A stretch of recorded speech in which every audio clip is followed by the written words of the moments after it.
commence cette nouvelle audition de la mission d'information. Nous sommes donc réunis dans le cadre de la mission d'information commune sur la réglementation et l'impact des différents usages du cannabis, qui a repris ses travaux récemment après une période commune d'interruption. Cette audition s'inscrit dans un cycle d'audition que nous avons souhaité avec le bureau de la mission d'information, visant à effectuer un état des lieux de la production et des usages du chanvre à la suite de la crise du Covid-19. Ce matin, nous avions une audition de l'OFAST qui nous a permis d'aborder la question sous l'angle un peu plus sécuritaire pour savoir comment la question principalement du cannabis avait émaillé la société française pendant la période du confinement. On est maintenant réunis un petit peu dans un autre cadre et plus peut-être sous l'angle cannabis bien-être et situation économique du chanvre, avec une nouvelle audition cet après-midi du syndicat professionnel du chanvre, le SPC, que nous avions déjà auditionné le 22 janvier dernier. Nous avions eu un long échange à l'appui de plusieurs questions d'ailleurs qui se posaient et que vous aviez soulevées, notamment sur l'interprétation de la législation relative au cannabidiol, au CBD, et à la controverse qui peut vous opposer parfois à l'interprétation de la MILDECA et de la législation actuelle. On avait exploré toutes les facettes de la filière chanvre, et notamment les vertus écologiques que vous aviez mises en avant, avec une demande forte qui était de permettre l'ensemble de l'exploitation du chanvre, y compris de la fleur dont l'exploitation est interdite en France. Et alors le SPC n'a pas chômé pendant le confinement, puisque nous avons tous pris connaissance avec beaucoup d'attention du livre blanc que vous avez publié en avril 2020, qui s'intitulait « Répondre aux enjeux d'une filière sécurisée et responsable sur la question du chanvre bien-être », dans lequel vous formuliez un certain nombre de recommandations que je n'aurai pas l'outrecuidance de mentionner, parce que j'imagine que vous allez en parler. Et puis, donc, tout ça pour dire surtout dans ce propos liminaire que le sujet a conservé de l'actualité et que vous lui avez donné de l'actualité. Et puis, vous en avez donné encore dimanche, puisque le SPC a associé de nombreux signataires à un manifeste qui a été publié dans le quotidien Le Parisien aujourd'hui en France, avec quelques grands noms, et où vous appelez au renouveau de la culture du chanvre et à placer finalement la question du chanvre au cœur de la relance économique, et en particulier agroéconomique. Voilà. Donc j'ai essayé d'être le plus synthétique possible pour placer un peu le décor de votre audition, qui s'inscrit donc parfaitement à la fois dans votre actualité, l'actualité de la mission d'information, et probablement dans l'actualité économique plus générale. On a plusieurs collègues présents. Le rapporteur général ne peut pas l'être, mais la rapporteure thématique sur la question du cannabis thérapeutique et le rapporteur thématique sur la question du cannabis bien-être, c'est-à-dire Emmanuel Fontaine de Mézel et Ludovic Mendes, sont présents. Je ne sais pas si tous les deux, peut-être Ludovic, si tu souhaites prendre la parole en propos liminaire, ou si tu introduiras le cycle plutôt des questions, parce que je sais qu'on a une présentation à plusieurs voix qui va nous être faite. Et puis je commence un peu, vu que ça fait un moment, j'essaie de travailler avec eux. Je vois que ce qui a été fourni encore et la semaine dernière et pendant le confinement est assez important, et ça prouve en fait une volonté des chanvriers de faire avancer le sujet, et on aura, je pense, d'autres questions après vos interpellations de tout à l'heure sur le sujet, mais encore bravo pour le travail que vous faites. Nous, ça nous nourrit beaucoup en fait dans la réflexion que nous menons dans la mission d'information.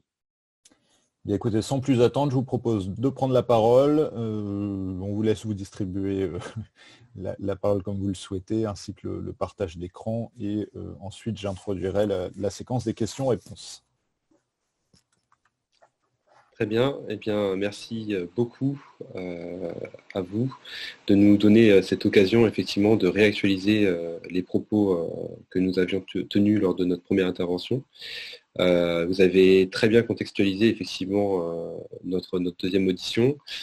Je tenais aussi en propos préliminaire à vous dire que nous espérons tous sincèrement que la période assez difficile que vous avez vécue a pu ne pas trop vous impacter, vous ou votre entourage. Ça me semblait important de le rappeler. Effectivement, 6 mois après notre première audition, beaucoup de choses ont changé. Vous avez effectivement dit que nous avions beaucoup travaillé. Le contexte surtout n'est plus le même. Et cette crise sanitaire nous invite effectivement à réinventer rapidement nos systèmes de pensée. Des thèmes comme relocalisation, souveraineté, mais aussi autonomie alimentaire, résilience, sont désormais des thèmes à l'ordre du jour.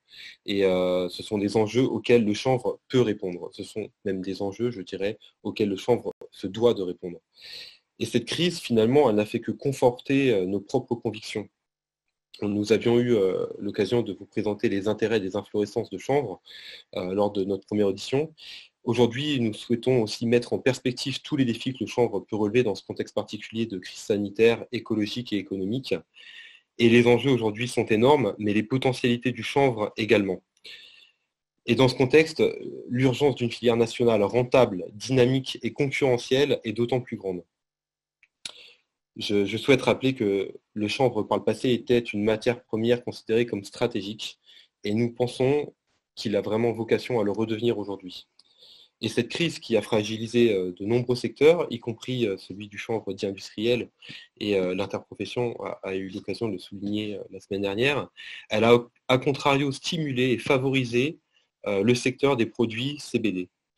Et la demande des consommateurs pour des produits bien-être d'origine naturelle n'a jamais été aussi forte.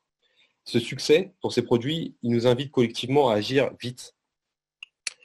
Une autre urgence est aussi soulignée par l'avis de l'avocat général dans l'affaire Canavap qui a été porté devant la Cour de justice européenne.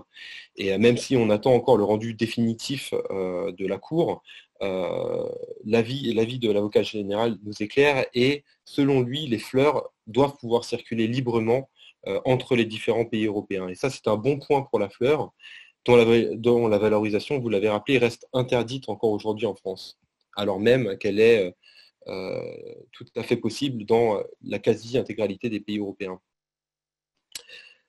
Durant ces 6 derniers mois, nous avons fait évoluer notre syndicat. Tout d'abord, le nombre de nos adhérents, je tiens à le souligner, a quand même progressé de 30%, et c'est la preuve que le Covid n'a pas entamé les velléités de création et d'investissement sur ce secteur.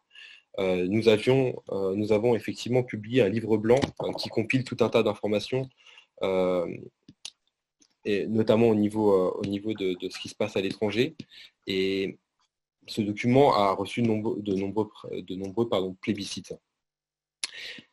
Comme nous pensons que le chanvre a toute sa place dans le plan de relance à l'étude actuellement, le manifeste que nous avons rédigé et qui a été repris dans une tribune du Parisien, vous le disiez, a été signé par de nombreuses personnalités. Et ce que je veux souligner, c'est qu'il y a un certain consensus aujourd'hui autour du chanvre comme élément de réponse à ces problèmes écologiques, économiques et de souveraineté.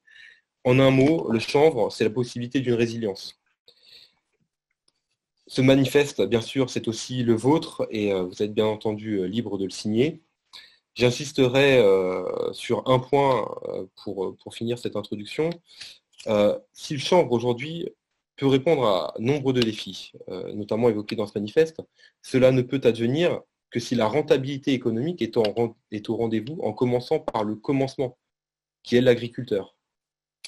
Aujourd'hui, ce n'est pas une culture suffisamment rentable, suffisamment rémunératrice pour convaincre un maximum d'agriculteurs de cultiver le chanvre. Et le modèle actuel, qui est essentiellement tourné autour de la fibre, de la valorisation de la fibre, je pense qu'il est amené à évoluer et la possibilité d'offrir notamment à la filière historique de valoriser la fleur va permettre de redynamiser l'ensemble de la filière. C'est très régulièrement que nous recevons aujourd'hui des appels d'agriculteurs qui montrent vraiment de l'intérêt pour cultiver cette plante, mais qui attendent vraiment précisément de pouvoir valoriser ces inflorescences. Aujourd'hui, je voulais juste réaffirmer que notre unique motivation et notre seule certitude, c'est qu'au-delà des intérêts du CBD, le seul c'est le fait que seule l'autorisation de valoriser les inflorescences permettra une filière forte et concurrentielle face à la concurrence internationale qui, elle, en bénéficie. Comme on peut le constater partout ailleurs, le CBD aujourd'hui, c'est la locomotive qui tire l'ensemble des filières de par le monde et qui permet de développer massivement la culture du chanvre et par la même occasion toutes les autres applications qui répondent à nos enjeux contemporains. Donc l'enjeu aujourd'hui, ce n'est plus de savoir si on autorise ou non la fleur de chanvre, l'enjeu c'est aujourd'hui de savoir si on souhaite un avenir plein de promesses à une filière française du chanvre. Et je vais laisser le soin à Laure de vous présenter une version mise à jour du marché du CBD et de ses perspectives. Merci beaucoup Aurélien. Bonjour Monsieur le Président, bonjour Mesdames et Messieurs les députés. Donc Laure Bouguin, je suis porte-parole du syndicat professionnel du chanvre et fondatrice d'Ocaran, qui est une marque de cosmétiques au chanvre. Comme vous l'avez mentionné dans votre introduction, Monsieur le Président, nous sommes en crise et comme dans toute crise, vous avez des secteurs qui en pâtissent et des secteurs qui en tirent profit. Et vous le verrez dans la slide et les chiffres qu'on va vous présenter, le CBD fait bien partie de cette seconde catégorie. On vous a mis une étude Forbes avec 2 chiffres majeurs. Le premier, c'est qu'aux États-Unis, entre avril et mai 2020, il y a eu plus de 35% de croissance sur le marché du CBD malgré le contexte. Au Royaume-Uni, entre janvier et avril 2020, plus de 50% de croissance sur le marché du CBD malgré 2 mois de Covid. Donc, comme le mentionnait Aurélien, il faut vraiment comprendre que le CBD, c'est la locomotive qui va tirer l'ensemble du marché du chanvre puisque c'est le marché le plus rentable. Et malheureusement, on estime actuellement en France que du fait de cette impossibilité d'aller exploiter la fleur pour l'extraction des cannabinoïdes, on perd 28% du chiffre d'affaires qu'on pourrait générer actuellement sur le marché du chanvre. Donc, on se prive d'un quart de notre chiffre d'affaires alors que c'est le marché qui explose actuellement malgré la crise. Donc, pourtant, croyez-moi, ça investit de toutes parts, que ce soit outre-Atlantique ou même chez nos voisins européens. De nombreuses multinationales, que ce soit des marques ou des distributeurs, actuellement ne se privent pas de vraiment parier massivement sur le CBD. On vous a proposé une liste qui est évidemment non exhaustive pour vous donner quelques exemples de qui se positionne sur le CBD. Alors, c'est dans un premier temps dans l'alimentaire. Vous avez Ben & Jerry's, Ocean Spray, ou bien une marque comme Vita Coco. Vous avez également dans la cosmétique, dans le groupe L'Oréal, la marque Kiss aux États-Unis, ou le groupe Sephora qui distribue massivement aux États-Unis, mais également en Espagne, juste à côté de chez nous, des produits au CBD. Vous avez également des spécialistes de la distribution, donc Boots, qui est l'un des plus gros drugstores au Royaume-Uni, qui a un corner dédié au CBD, comme Rossmann, l'équivalent de Carrefour en Allemagne, ou un Planète Organique, l'équivalent d'un Biocoop ou d'un Naturalia en Angleterre de nouveau. Donc le secteur de la distribution s'est positionné sur le CBD, mais également la distribution online. On vous a mis l'exemple de Shopify, c'est une des plus grandes plateformes mondiales du e-commerce. En 2019, Shopify a garanti aux marques américaines la possibilité de distribuer des produits au CBD. Et entre mars et avril 2020, en plein Covid, ils ont fait plus 62% de croissance sur les nouveaux business. Pourquoi ? Parce que la crise actuelle fait un transfert du retail physique vers le retail online. Donc vraiment, nous, ce qu'on vous demande, c'est de ne pas attendre pour permettre aux entrepreneurs français d'avoir accès à ce marché du CBD. Et en plus, on parle beaucoup de CBD, mais il faut vraiment noter qu'il y a plus de 120 cannabinoïdes dans la plante. Donc si déjà le marché du CBD est extrêmement conséquent, je vous laisse imaginer la profondeur de l'ensemble du marché qu'on pourrait adresser si on pouvait valoriser l'ensemble des fleurs. Et voilà, et malgré ces frais qui sont quand même univoques, la France continue de ne pas suivre et de ne pas respecter la réglementation européenne qui autorise, elle pourtant, l'utilisation et la transformation des sommités florales. Et du coup, pour nous, il y a une triple concurrence déloyale pour nos entrepreneurs français. La première, c'est que les entrepreneurs français sont obligés d'importer du CBD étranger alors qu'elles pourraient se fournir auprès d'agriculteurs français. La seconde, c'est que les magasins spécialisés qui subissent déjà de nombreux freins se retrouvent dans une posture et ils vont massivement importer des produits étrangers au lieu de vendre des marques françaises. Et la troisième, c'est que de toute façon, vous l'avez bien vu avec la libre circulation des marchandises, avec la digitalisation de notre économie, de toute façon, les Français qui souhaitent consommer du CBD n'ont qu'à aller sur des plateformes étrangères. Donc, il y a une injustice actuellement à ne pas valoriser la fleur pour nos entrepreneurs. Et vous l'avez mentionné, Aurélien, également, il y a un plan de relance en cours, un plan de relance qui est vert. Il est temps de réconcilier l'économie et l'écologie. Et pour nous, le chanvre est vraiment la plante qui peut répondre à ce paradigme. Je vous remercie d'avoir mentionné le livre blanc et le travail qu'on a fourni pendant le confinement. On n'a en effet pas chômé. Tout ce travail, il a été fait dans le même cadre que celui de l'IAHE, l'interprofession chanvrière européenne, dont nous sommes adhérents, dont nous suivons les recommandations. Et dans le manifeste que vous avez vu dans le Parisien ce week-end, nous avons également dressé une liste de recommandations. Je vais me permettre de vous en énoncer quelques-unes. Évidemment, ce n'est de nouveau pas une liste exhaustive, mais un des premiers gros enjeux contemporains auquel peut répondre le chanvre, c'est évidemment un enjeu agricole. Le réchauffement climatique que nous avons provoqué nous force à adresser un nouveau cahier des charges. Le chanvre, en étant très peu gourmand en eau, une plante extrêmement résistante et une culture propre, peut y répondre. Et en plus, le chanvre va pouvoir vraiment, avec la valorisation de la biomasse florale, permettre de nouveaux débouchés et une vraie rentabilité pour nos agriculteurs. Ludovic vous partagera juste après quelques chiffres, mais sachez que si on pouvait valoriser aujourd'hui la biomasse florale, on triplerait la rentabilité d'une culture de chanvre. On sera à une rentabilité 2 fois supérieure à celle du blé. Un autre enjeu, c'est vraiment les produits naturels, les produits de santé qui sont à la fois respectueux de la peau, de l'environnement, du corps. C'est un vrai souhait pour nos consommateurs français et le chanvre, le CBD, d'un côté crée des emplois, mais en plus peut répondre à ces nouvelles aspirations. On a un impératif alimentaire, que ce soit l'alimentation animale ou l'alimentation humaine. On demande d'ailleurs à ce que le chanvre fasse partie du plan de protéines végétales du gouvernement. Il y a un autre secteur crucial sur lequel on a beaucoup travaillé pendant le confinement, qui est le textile, puisqu'aujourd'hui, le chanvre a toutes les raisons de rejoindre le Fashion Pact. C'est une alternative souveraine et écologique au coton. Par contre, il faut vraiment prendre en considération que la rentabilité de la culture textile du chanvre ne sera possible qu'avec une valorisation conjointe de la fleur. Sans cela, malheureusement, aucune production textile française ne sera possible et rentable. Enfin, le chanvre est une alternative dans les secteurs les plus polluants, comme par exemple le BTP. Je suppose que vous avez vu que le village des Jeux Olympiques serait bâti en matériaux biosourcés. Le chanvre fait partie des alternatives qui ont été reconnues. On a des hydrocarbures également qui sont un vrai fléau pour lesquels le chanvre peut proposer une alternative sur des plastiques biosourcés. Et je pourrais vous citer l'aviation, la papeterie et même les batteries. Voilà, donc la liste pourrait être vraiment longue, mais ce que je veux que vous reteniez, c'est que quand on parle de chanvre, là, devant vous, on parle d'une plante de la racine à la fleur. Et il ne faut pas considérer que la fibre et la graine, comme le laisse à penser l'article du Code de la santé publique que nous vous avons demandé de modifier lors de la première audition. Et donc, Ludovic Mendes, je vous remercie de l'avoir mentionné. Pour permettre un petit peu de mieux comprendre le cadre réglementaire actuel et le potentiel de marché en France, nous vous avons fourni un livre blanc que vous aurez en version papier très très prochainement. Et suite à votre demande et à la première audition, nous sommes allés beaucoup plus loin là récemment avec ce rapport technique que Ludovic va vous présenter, qui est vraiment un ensemble de recommandations pour structurer une filière. Ce sont des recommandations que l'on peut faire évidemment en partie avec les autres acteurs de la filière chanvre. Et je vais laisser la main à Aurélien, notre président, pour l'introduction de ce rapport et de son contexte. Merci Laure pour tous ces éléments. Je pense que vous avez bien compris que le CBD aujourd'hui, c'est un intérêt majeur pour de nombreuses marques et de nombreux distributeurs de par le monde qui n'hésitent pas à investir massivement sur ce secteur. La démocratisation de cette molécule, c'est déjà un fait avéré à l'étranger. Je disais à la fin de mon introduction que la question, ce n'était plus de savoir s'il fallait ou non autoriser la fleur, mais que c'était de l'avenir de la filière chanvre dont il était question. Et je voulais revenir un petit peu pour introduire le propos de Ludovic sur l'importance du rapport, sur notre perte de leadership au niveau français. Pourquoi ?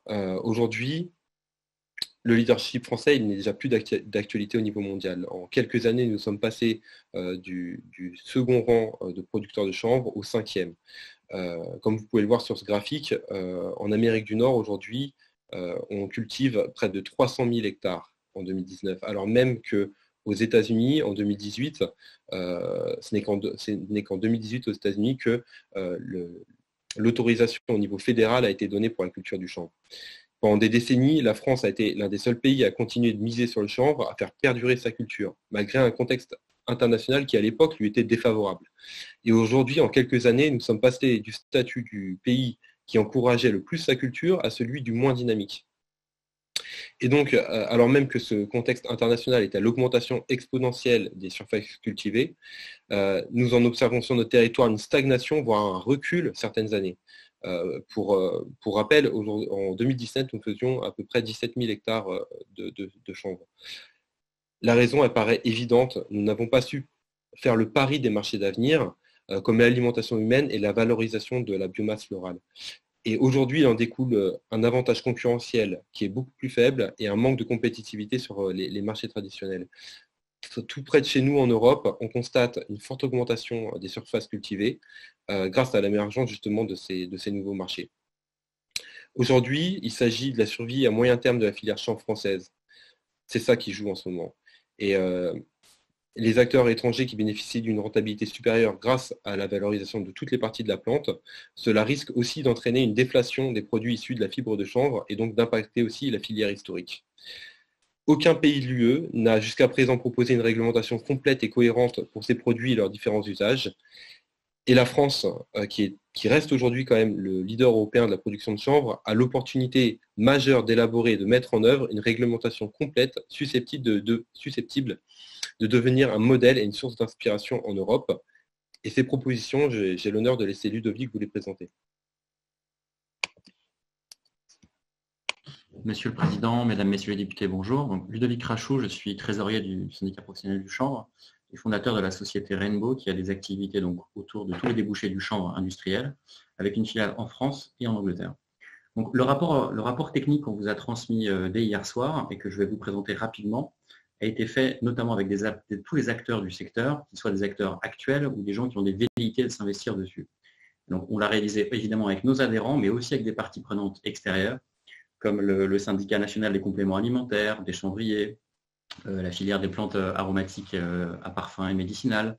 L'idée, c'est d'être allé brasser large, avoir consulté des experts et vous faire vraiment une réglementation détaillée avec des propositions simples qui sont faciles à mettre en œuvre afin d'assurer pour le consommateur, mais aussi pour les entrepreneurs, et ça c'est un point très important, une réglementation claire qui permet de développer le marché en toute sécurité et avec une traçabilité parfaite. Donc pour entrer dans le détail, nous sommes également inspirés de la législation étrangère, et ça c'est un point important, car comme on vous l'a expliqué, il y a des pays qui ont commencé à se positionner sur ces marchés-là. Il y a le cas de la Suisse, qui est un pays voisin qui touche nos frontières, le cas de l'Angleterre qui est très intéressant. L'Angleterre, avec une simple mise à jour des recommandations de l'Agence de sûreté alimentaire, a pu permettre un développement fort du marché du CBD. Aujourd'hui, le marché du CBD, c'est 400 millions d'euros en seulement un an. Après, en 2018, on était seulement à 100 millions d'euros. En 2019, 400 millions d'euros avec une simple mise à jour réglementaire. Donc, je vous laisse imaginer le potentiel qu'on a en France en autorisant le marché du CBD et plus généralement le marché des inflorescences. Pour rentrer un peu plus en détail dans le rapport technique, il faut rappeler qu'un préalable nécessaire est bien évidemment la modification de l'arrêté du 22 août 1990. Aujourd'hui, vous connaissez bien la parenthèse fibre et graines qu'il faudrait modifier. Ce serait très simple, on pourrait y ajouter les sommités florales ou bien tout simplement autoriser toutes les parties de la plante. Le fait de faire cette modification n'impliquerait pas forcément de modification fondamentale du statut de la plante. En effet, il existe de nombreuses plantes, et c'est là où nous avons collaboré avec la filière PPAM, qui ont des débouchés multiples. Je prends le cas de la menthe, par exemple, qui sert à la santé, à l'alimentaire, au parfum. Les débouchés sont multiples. Il appartient dès lors au metteur en marché, c'est-à-dire à la personne qui va mettre les produits sur le marché, de s'assurer que les produits sont conformes avec la typologie de produits en fonction. On n'a pas besoin d'enfermer la plante dans une filière. Pour rentrer un peu plus encore en détail dans le rapport, il est aussi important, comme le soulignait Aurélien, de montrer le potentiel de valorisation de la plante de chanvre le jour où on autorisera les inflorescences, l'exploitation des inflorescences en modifiant ce fameux arrêté. Aujourd'hui, on voit que le chanvre est une culture qui est peu rentable. Et d'ailleurs, l'interprofession l'a souligné la semaine dernière, la filière connaît des difficultés, notamment avec le Covid, comme toutes les autres filières. Mais aujourd'hui, en autorisant les inflorescences, on permettrait une meilleure valorisation de la culture. Et quand on a pris les cours la semaine dernière sur 2 plateformes de référence, pour vous donner un petit exemple, et on voit qu'avec la valorisation de la biomasse florale, on pourrait arriver à 2 à 3 fois les valorisations actuelles du chanvre et passer devant des cultures dites classiques comme le maïs ou le blé. Et je pense que c'est un point très important parce qu'on est vraiment là pour favoriser le développement des revenus des agriculteurs. Pour rentrer encore une fois un peu plus dans le détail du rapport, en fait, ce rapport, on l'a conçu d'une manière très simple. D'abord, s'intéresser à la culture. Et d'ailleurs, je note que la semaine dernière, Interchambre a fait évoluer sa position sur la culture des inflorescences en plein champ. Et nous en sommes ravis et on se réjouit de pouvoir travailler dans ce sens-là. En effet, nous pensons que la filière actuelle peut produire des inflorescences à destination du marché, notamment du CBD. Et on propose d'ailleurs notamment, aujourd'hui, le statut d'agriculteur est nécessaire pour cultiver du champ. On pense que ça doit rester ainsi. Et on pense notamment qu'il faudrait que les pouvoirs publics, ça pourrait être la Chambre d'agriculture notamment, doit récolter l'information des parcelles de champs cultivés, la destination du champ cultivé, est-ce que c'est pour le marché de l'extraction typiquement, afin d'avoir une parfaite connaissance de la filière. Pourquoi ? Pour mieux l'accompagner dans sa croissance et bien connaître et identifier toutes les surfaces cultivées. Vraiment, on est dans une logique de maîtriser la croissance et les marchés. Ensuite, il y a le sujet de l'extraction. Ça, c'est un gros sujet. Aujourd'hui, nous avons plusieurs laboratoires qui ont déjà fait des demandes pour pouvoir extraire et travailler les extraits des inflorescences et donc demain se positionner sur les marchés internationaux d'extraction du CBD. Or, c'est déjà prévu aujourd'hui dans le Code de la santé. Il suffirait simplement que la NSM accède aux demandes d'autorisation de ces fameux laboratoires. Aujourd'hui, la NSM n'a pas de délai imparti pour répondre aux laboratoires. Il faudrait donc simplement que la NSM fixe un délai entre 2 et 3 mois pour que la NSM y réponde.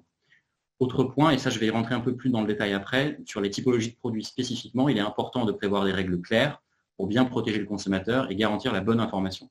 Enfin, toujours dans cet esprit d'information et de traçabilité, on pourrait imaginer également la création d'un label autour des produits du champ issus de la culture vraiment française, qui pourrait se baser typiquement sur les modèles type bleu blanc cœur. Je pense que c'est un label que vous connaissez, qui est plébiscité à la fois par les consommateurs et les commerçants, dans la grande distribution notamment pour l'alimentaire. Et on pourrait également faire le lien avec les labels de culture, comme le chêne vie français développé par l'interprofession. Pour rentrer un peu plus spécifiquement dans les typologies de produits. Aujourd'hui, on aurait donc comme nouvelle typologie de produits issus du chanvre, on aurait les inflorescences, notamment destinées à l'extraction, le marché de l'alimentaire avec les compléments alimentaires, le marché de la cosmétique, qui est également un marché d'avenir avec plein de principes actifs intéressants, autres potentiellement d'ailleurs que le CBD, ou encore le marché de la cigarette électronique avec les e-liquides au CBD. On a décidé de faire un rapide focus sur le marché des compléments alimentaires. Pourquoi ? Le marché des compléments alimentaires est aujourd'hui, si vous regardez les marchés matures comme les États-Unis ou encore l'Angleterre, le marché qui se développe le plus vite et le plus important. Et on a décidé de vous faire un rapide tableau qui reprend en compte les éléments et vous proposer un extrait donc, du rapport technique qui se base en fait sur la réglementation australienne et la réglementation anglaise pour faire une proposition qui serait valable pour la France et transposable rapidement. L'idée est simple, proposer une dose journalière recommandée maximum de CBD dans les compléments alimentaires. Il faut savoir que les compléments alimentaires font notamment l'objet d'une déclaration à la DGCCRF, donc c'est quelque chose qui est tout à fait maîtrisé, et d'autoriser un maximum de résidus de THC dans le produit fini, et ça c'est un point important, à 1/50e de la dose de totaux des cannabinoïdes présents dans le produit. Il s'agit d'une dose qui n'a aucun effet observable sur le corps humain, et d'ailleurs qui est dans les clous des doses recommandées par l'EFSA. Il apparaît notamment dans un deuxième temps important, et c'est là où le syndicat, avec d'autres acteurs comme le syndicat national des compléments alimentaires, prend les devants. On a notamment prévu de lancer une étude toxicologique sur les différents seuils possibles du CBD dans un deuxième temps, pour faire une réglementation spécifique à la France, ambitieuse, afin de ne pas prendre de retard vis-à-vis des pays étrangers. Et c'est d'ailleurs une démarche à laquelle on propose à l'interprofession ou à d'autres acteurs de se joindre à nous, et c'est encore en construction. Enfin, vous l'aurez compris, aujourd'hui, ce rapport technique que vous avez à votre disposition propose des pistes très simples, calquées sur la réglementation étrangère et donc facilement transposables. Et aujourd'hui, nous apportons 100% notre soutien aux différentes expérimentations en cours, mais il faut souligner l'urgence de réglementer ce marché et d'autoriser les entrepreneurs et les consommateurs français à consommer des produits au CBD afin de développer cette filière verte d'avenir. Je vais laisser notre président Aurélien conclure. Merci beaucoup Ludovic. Effectivement, nous avons tenté, et j'espère que nous avons réussi, de mettre vraiment en relief tous les enjeux, l'urgence, et de vous fournir des propositions concrètes pour pouvoir obtenir une modification rapide de la réglementation. Est-ce que c'est aussi avec quelques interrogations finalement que je souhaite conclure notre propos. 6 mois ont passé depuis notre première audition et nous souhaitions aussi savoir si vous, de votre côté, vous aviez pu avancer dans vos réflexions. Est-ce qu'il y avait aussi des sujets spécifique sur lequel vous souhaiteriez nous entendre.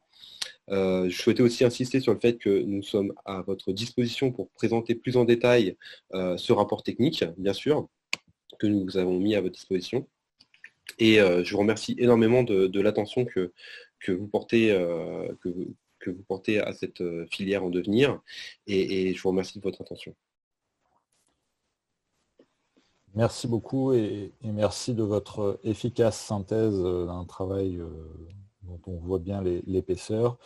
Je vous propose, on a 25 minutes. Donc ce que je vous propose, c'est de donner la parole aux différents rapporteurs, à la fois le rapporteur général qui nous a rejoint et puis les rapporteurs thématiques qui le souhaitent, à nos collègues, pour une première série peut-être de questions, de demandes de précision d'intervention.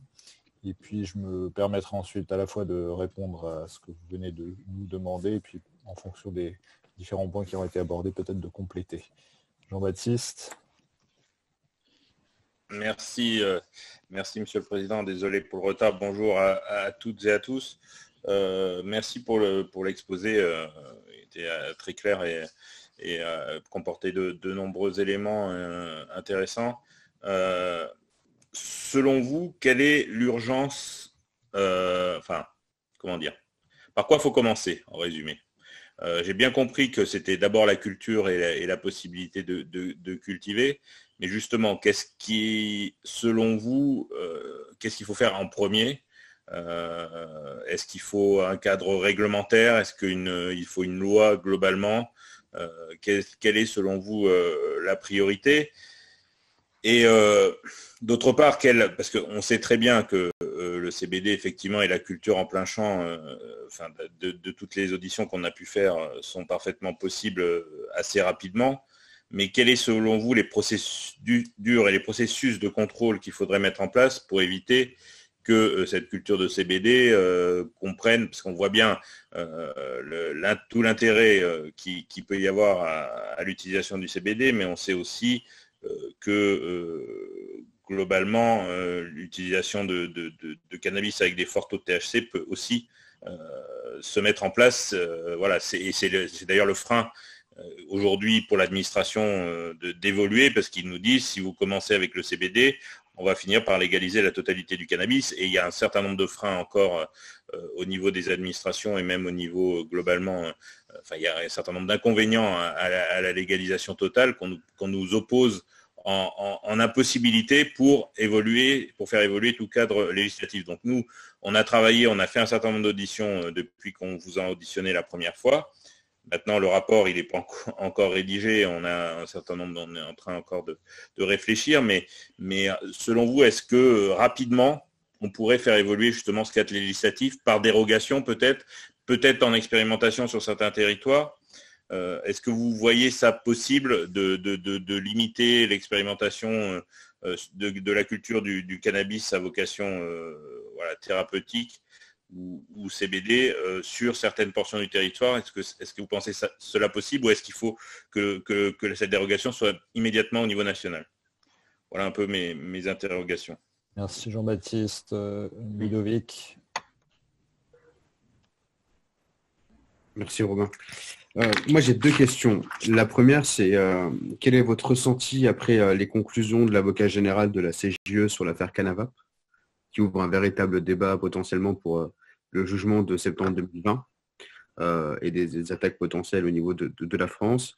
Et la deuxième, c'est suite à la publication de votre livre blanc sur le chanvre bien-être, est-ce que ça a suscité des réactions de la part des pouvoirs publics, notamment de la part de la MILDECA, tout simplement. De ce côté-là, j'aimerais vraiment vous entendre, que c'est assez intéressant, sachant que j'avais suivi le premier livre blanc, et sur la partie Canavap, ça ouvrirait demain un potentiel sur le marché. On sait qu'il y a un débat sur le taux de THC, donc j'en profite en même temps. D'après vous, quel est le bon taux de THC demain dans les produits dits de cannabis bien-être? Merci. Emmanuel Fontaine, est-ce que tu veux dire quelque chose? Oui, vas-y.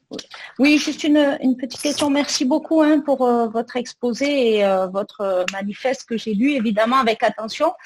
Moi, je voulais juste savoir s'il y avait des acteurs de votre syndicat qui s'intéressaient plus particulièrement aux au cannabis thérapeutique et comment vous voyez l'avenir du cannabis thérapeutique. Merci.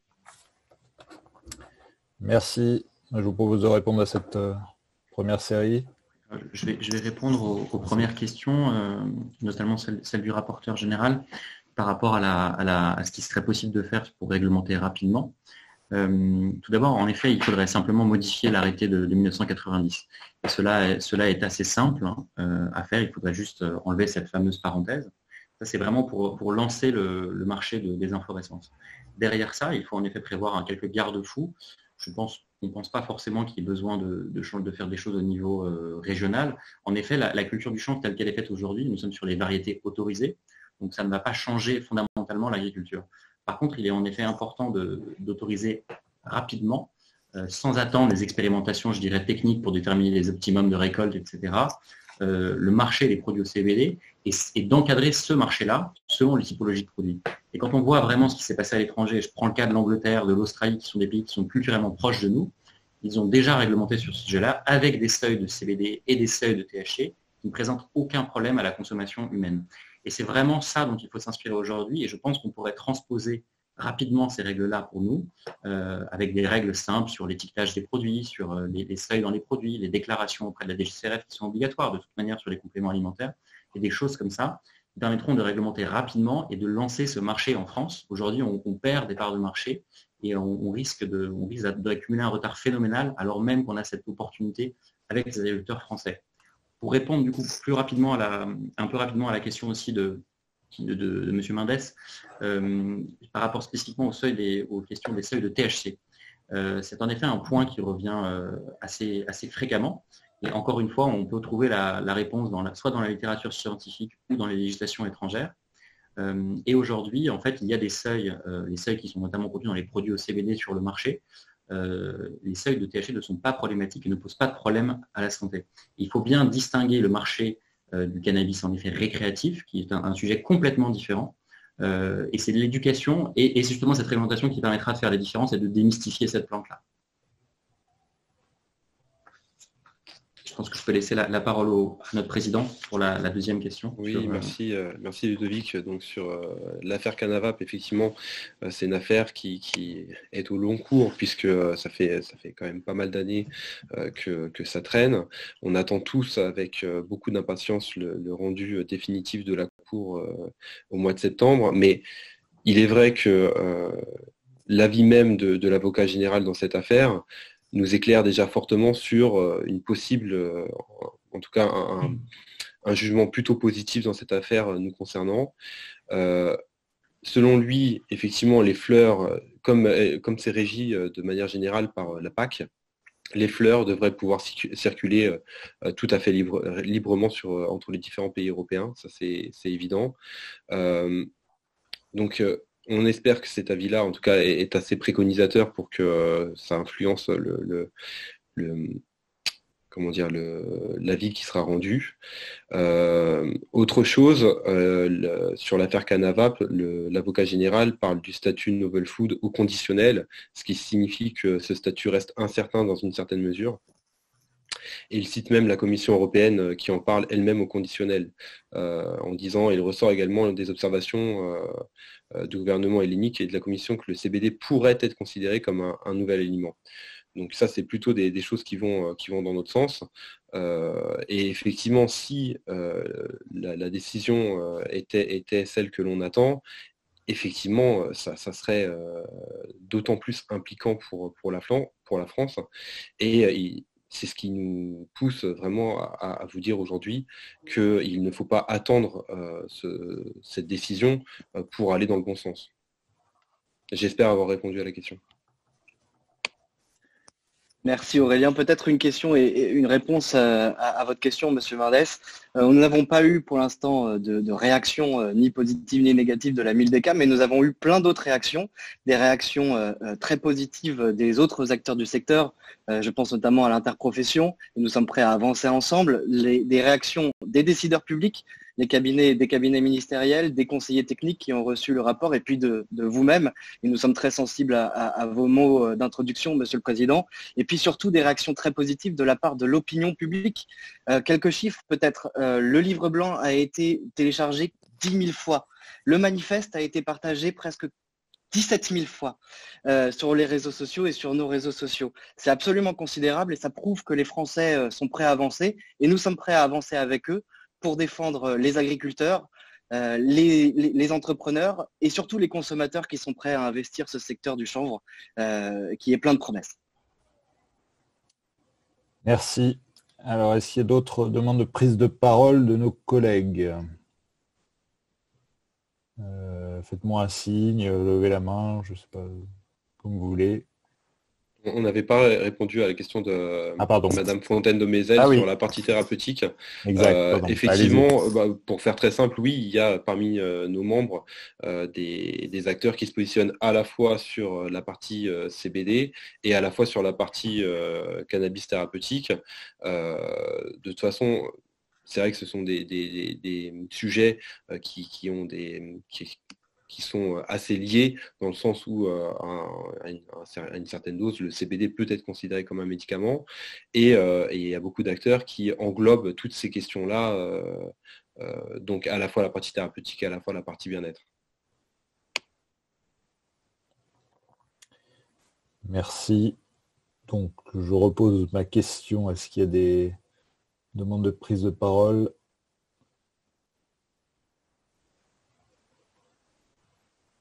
Non. Vous êtes plus inspiré. Moi, j'ai une question quand même pour revenir sur le taux de THC et sur la filière chanvre en général. Vous avez parlé de l'évolution de la position d'Interchanvre, alors sans entrer forcément dans une quelconque polémique. Moi, ce que je souhaiterais savoir, c'est comment vous percevez aujourd'hui la coordination qu'il faut peut-être renforcer dans l'interprofession du chanvre entre la filière dite traditionnelle et puis la filière bien-être. Et qu'est-ce que vous répondez à ceux qui peuvent craindre que les produits à base de CBD ne soient qu'un effet de mode? Et d'ailleurs, j'ai bien aimé votre réflexion sur l'ensemble de la chaîne de valeur et finalement sur la demande de débloquer la question de l'inflorescence pour pouvoir valoriser dans d'autres domaines les fibres, parce que c'est vrai que quand on regarde le sujet de l'extérieur, on se demande pourquoi on n'y a pas pensé avant et pourquoi finalement l'exploitation qui paraît écologique et souveraine sur le papier ne se développe pas plus que ça. Et concernant le taux de THC qui est donc étroitement lié à ça, quel est le taux de THC qui vous paraît acceptable ou qui est en moyenne celui qui est accepté dans les pays qui autorisent l'exploitation de la fleur et donc voilà, au regard de la législation étrangère et de ce qui se pratique à l'étranger, qu'est-ce qui vous paraît faisable? Ludovic, tu veux compléter? J'avais deux questions en fait, complémentaires. Vas-y. On parlait de l'effet de mode justement. Moi, j'ai pu constater sur un an une envolée des prix. Alors, je ne sais pas si c'est volontaire ou pas dans la revente des produits à base de CBD, surtout dans les boutiques spécialisées. Certains produits qui au départ étaient vendus 20-30 euros sont maintenant prêts à 40-50 euros, avec en plus de visites dans les différentes boutiques et de plus en plus de boutiques qui se créent. Est-ce que ça ne risque pas de créer un problème au niveau du marché? Et la deuxième question, c'est qu'on sait que l'investissement est très important quand on veut valoriser la fibre, la graine et autres au démarrage pour l'industriel ou même pour le producteur. La preuve, c'est que chez moi en Moselle, à Creuswald, ils ont dû démonter les chanvrières de l'Est, ont dû démonter le système de séparation de fibres et de la fibre et des graines pour les réinstaller, par exemple, en Essonne, parce que ça coûtait beaucoup trop cher. Même dans l'Essonne, on sait qu'ils sont en difficulté financière parce qu'il n'y a pas d'accompagnement public. Est-ce que vous pensez que de l'autre côté, il faut absolument que l'on puisse définir un accompagnement par le ministère de l'Agriculture sur le développement en fait, de la filière chanvre afin de permettre d'avoir des installations à taille humaine, mais qui soient bénéficiaires et pas aujourd'hui comme elles le sont aujourd'hui, endettées et déficitaires avec le risque de redéfaire les emplois et de recasser en fait la création et la production qui a été mise en place par les agriculteurs locaux de ces territoires-là.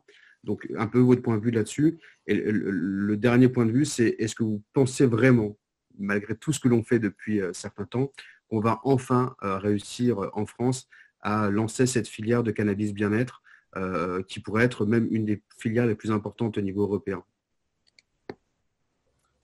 L'Essonne va mieux, Ludovic. Ça va mieux, mais c'était compliqué quand on voit les chiffres et on regarde un peu l'accompagnement. Qui veut répondre? Je vais prendre la question sur, par rapport déjà à nos relations avec l'interprofession. Ah, on vous entend plus. Non, oui. Comme j'ai dit de mon intervention.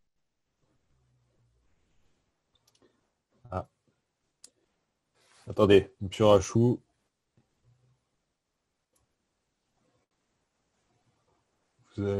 Non, vous n'avez toujours pas de micro.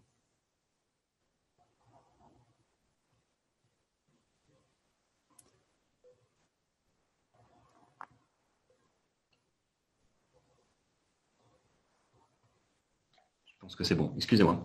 C'est bon. Comme je l'ai déjà souligné lors de mon intervention, déjà on se félicite qu'Interchambre ait évolué sur la position de la culture des inflorescences en plein champ, et on pense que c'est une évolution fondamentale. Nous, on se tient à la disposition d'Interchambre et on a d'ailleurs pu échanger avec certains de leurs acteurs pendant la période du confinement pour échanger sur les sujets techniques, se tenir à disposition sur les sujets d'expérimentation. D'ailleurs, on soutient leurs expérimentations. On veut également, si possible, les inclure sur nos études. Donc l'idée est vraiment de travailler main dans la main avec l'interprofession et d'ailleurs tous les autres acteurs, y compris les acteurs des débouchés, comme le Syndicat national des compléments alimentaires ou d'autres organisations professionnelles. Donc je pense que la structure et la filière est encore en structuration et c'est important en effet que tous les acteurs se parlent et nous on se tient à disposition de tous les acteurs de la filière. Pour revenir aussi sur la question du THC, c'est un point clé. Il faut aborder cette question par typologie de produit parce que les ratios de THC ne sont pas les mêmes selon les typologies de produits, que ce soit dans une crème par exemple qui ne va pas être ingérée ou que ce soit dans un complément alimentaire. Quand on regarde la réglementation qui se fait à l'étranger, cela est souvent exprimé en fait en ratio par rapport au CBD dans le produit. Et comme on va fixer des seuils de CBD recommandés qui sont propres au complément alimentaire ou à l'alimentaire, on va ainsi limiter drastiquement les seuils de THC et ainsi éviter toute contamination et tout effet néfaste du THC. Et les seuils qu'on a rapidement évoqués dans la présentation du rapport se situent bien en delà de la dose reconnue comme à partir de laquelle on constate les premiers effets tels que retenus par l'EFSA, donc l'autorité de santé européenne. Donc on propose des choses qui sont vraiment dans les cadres du marché et qui n'ont aucun effet adverse. Et c'est pour ça que c'est seulement en éduquant sur les effets des produits au CBD et en dissociant bien de l'usage du récréatif qu'on arrivera à démystifier. Car si on n'éduque pas, les consommateurs vont être induits en erreur et acheter des produits en ligne sur Internet qui vont leur vendre des promesses mensongères. Donc c'est en encadrant, en réglementant sur l'étiquetage et l'éducation du consommateur qu'on va éviter ce genre d'écueil. Et je pense que ça, c'est une des questions clés. Et par rapport à l'urgence de réglementer sur la filière, comme disait notre président ici également, l'important c'est de prévoir le maximum de débouchés possibles pour la filière. Et en n'investissant pas, en ne permettant pas à nos agriculteurs d'exploiter les inflorescences, on limite également leurs revenus pour investir sur les autres débouchés et faire ainsi avancer la filière textile, les filières techniques autour des plastiques biosourcés. Et je pense que c'est en ayant toutes les armes à notre disposition que nous arriverons à rendre la filière française du chanvre compétitive vis-à-vis de la concurrence internationale. Merci Ludovic. Tu vas me permettre d'enchaîner sur la question de M. Mendes sur les prix. Je pense qu'il faut déjà bien séparer le prix de la matière première CBD du prix du produit fini. Sur la première partie, le prix de la matière première, il est vrai qu'aux États-Unis, il y a eu des fluctuations de prix, mais l'une des forces de la filière française, c'est justement de pouvoir proposer une valorisation de l'ensemble de la plante et non pas seulement de la fleur. Donc, on va pouvoir stabiliser dans ce cadre les prix. Ensuite, c'est un marché qui n'est pas mature, qui est évidemment dans une phase de structuration et nous sommes convaincus que les prix vont se stabiliser en cas d'évolution réglementaire. Et dans un second cas, il y a évidemment le prix des produits finis. Et en fait, tout marché qui se construit de zéro, au début, est concentré. Si on prend l'exemple de la cosmétique, les cosmétiques au CBD, au départ, étaient vendus uniquement dans des dispensaires aux États-Unis avec tous le même positionnement prix. Et évidemment, quand un marché gagne en maturité, vous avez des positionnements de marques qui sont différents. Et donc, on va petit à petit, avec une structuration du marché, pouvoir proposer des produits à des prix différents, à des cibles différentes et dans des circuits de distribution différents.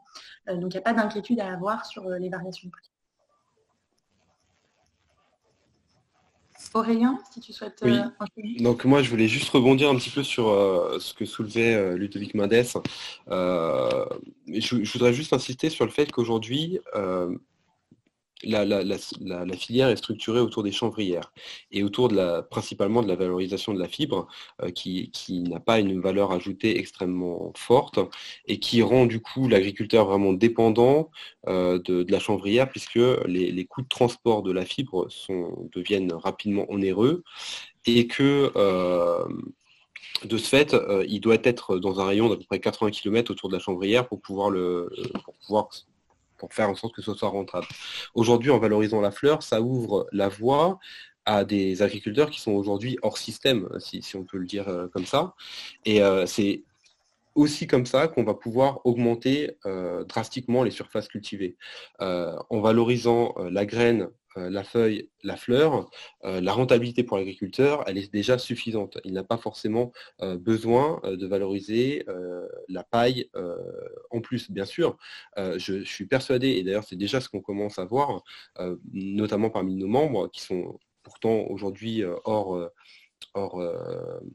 chanvrière, il commence à y avoir des investissements pour acheter des machines de défibrage. Il y a de l'innovation pour pouvoir défibrer la fibre en plein champ, etc. Donc tout ça, on sait qu'à un moment donné, ça va aussi venir, mais ça sera quelque part le plus qui s'ajoutera en fait à la valorisation de la graine, de la feuille et de la fleur.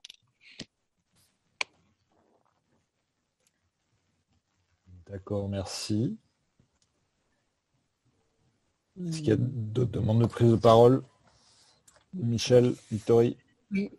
Oui, alors très rapidement, et c'est pas du tout de la provocation, mais c'est une réflexion que je me fais en tant que maman d'une adolescente, citoyenne, etc., sur la question qui paraît très, très, très importante de développement d'un nouveau marché, des compléments alimentaires, parce que c'est quelque chose qui m'interroge beaucoup. Je me demande pourquoi est-ce qu'on ne fait pas plutôt une sorte d'éducation à une alimentation saine en passant par des produits tout à fait classiques. Et je trouve que cette notion de complément alimentaire transporte avec elle tout un tas d'idées probablement fausses. Je me trompe peut-être, hein, mais j'ai comme une réticence à développer un marché sur cet aspect-là de complément alimentaire qui me paraît quelque chose de très à la mode, mais qui nous éloigne finalement de ce que devrait être notre alimentation. Mais c'est un ressenti très personnel et qui n'est pas scientifique, hein, voilà, que je voulais simplement joindre à la discussion générale. Merci. Peut-être qu'on peut terminer là-dessus. Oui, si je peux apporter juste un petit éclairage sur les compléments alimentaires. En fait, il faut comprendre que leur nom peut être un peu trompeur. Si vous prenez le nom anglais, c'est Health Supplement, supplément de santé. On a tous des carences plus ou moins prononcées, certaines très faibles, et on va pouvoir les compenser dans l'alimentation. Mais un complément alimentaire n'est pas là, évidemment, pour remplacer une alimentation équilibrée. On sait que les acides gras essentiels qui sont extrêmement présents dans le champ sont dits essentiels parce que notre corps ne les crée pas. Donc, on va les chercher dans l'alimentation.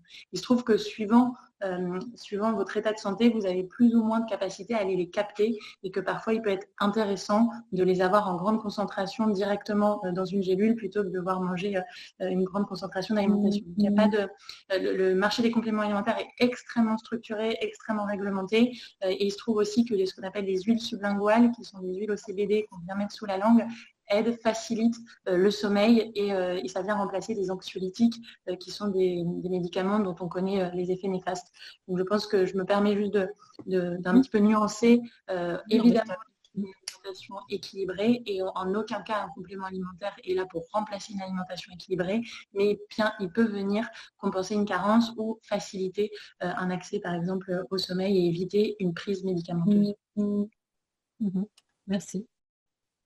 Merci. Je vous propose de conclure et on sera parfaitement dans les temps en vous remerciant pour votre présentation très claire à plusieurs voix et puis pour les documents que dont nous avions déjà pris connaissance et que vous pouvez continuer à nous envoyer pour effectivement alimenter les travaux de la mission. Peut-être pour vous répondre, parce que j'entends votre besoin d'une évolution rapide, éventuellement de la réglementation. Nous, évidemment, on ne peut pas s'engager sur ce point et on a tous ici des convictions assez diverses. Le rapport fera ses préconisations.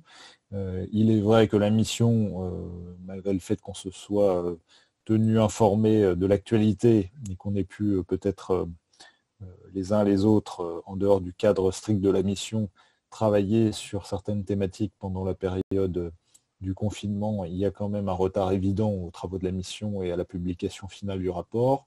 Nous avions évoqué avec le rapporteur général et avec les rapporteurs thématiques au début du lancement de la mission l'idée peut-être de publier des rapports d'étape sur certaines thématiques qui permettraient d'alimenter le débat sans attendre la remise du rapport final qui donc était initialement prévu début 2021. On va essayer de ne pas trop prendre de retard, mais je pense que sur ces thématiques, qui sont des thématiques en fait économiques et de santé publique, et la question du thérapeutique est indissociable aussi d'autre part, on peut imaginer peut-être, si le rapporteur général en est d'accord et les membres de la mission, essayer d'aboutir à un rapport d'étape qui permettrait d'alimenter le débat sur la relance économique et peut-être de préconiser une simplification ou une expérimentation, en tout cas dans un premier temps, sur certains pans du sujet. Voilà. Oui, Monsieur le Président, oui, effectivement, je pense que,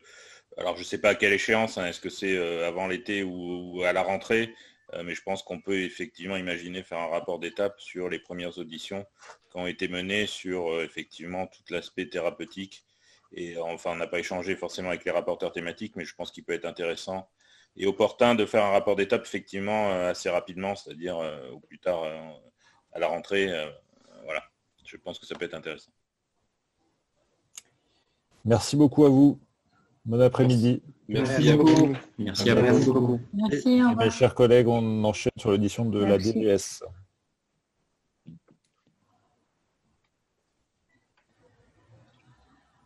On rejoint tout de suite, genre un tout petit peu d'otage et des coups de fil à passer.